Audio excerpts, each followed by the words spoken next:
So we are a business association that is formed of companies that are active in emission markets around the world. They're companies that are dealing with climate change, and they're trying to reduce their emissions in a way that lowers the economic hit on their companies and preserves their competitiveness and enables them to keep doing their main core business in a way that is cleaner and is more profitable. A carbon market in some ways it begins with an emissions target. And once you've set the emissions target in the countries involved, what the carbon market allows to happen is as companies are making reductions, some are able to do more than others in terms of the cost, and allows them to go beyond the minimums of what's required of them and create credits to sell to those where it costs more or where there are more challenges in dealing with their carbon emissions.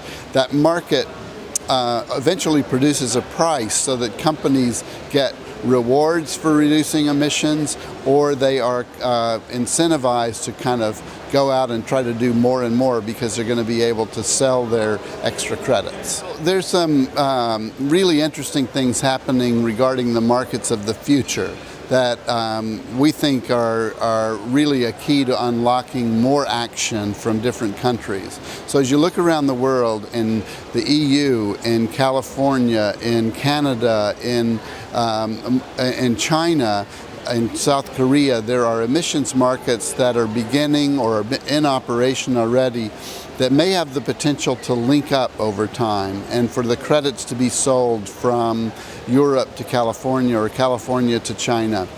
And what this set of negotiations is about is, how are they going to govern that kind of a system? How would you make sure that there's good integrity in it and that people in the business community have confidence to invest in it? So Article 6 was included in the Paris Agreement as a place to work on those issues. And for us, we've given a lot of ideas in the process about how the business community would like to use our Article 6. And so we've been watching those negotiations very closely in hopes that they'll develop the rules for how the markets of the future will work by the end of next year. So they did that here. They got to start by talking about a lot of the ideas that the countries had, and those are now going to be a part of a negotiation text that the chairs of the process will produce next year. So the fun part's about to begin in terms of negotiation over the coming year, but they have a really, really tall mountain to climb in terms of getting those rules done on time. I think they can do it, but this week they got a lot of shared understanding, and I think produce a result that will enable them to do that next year.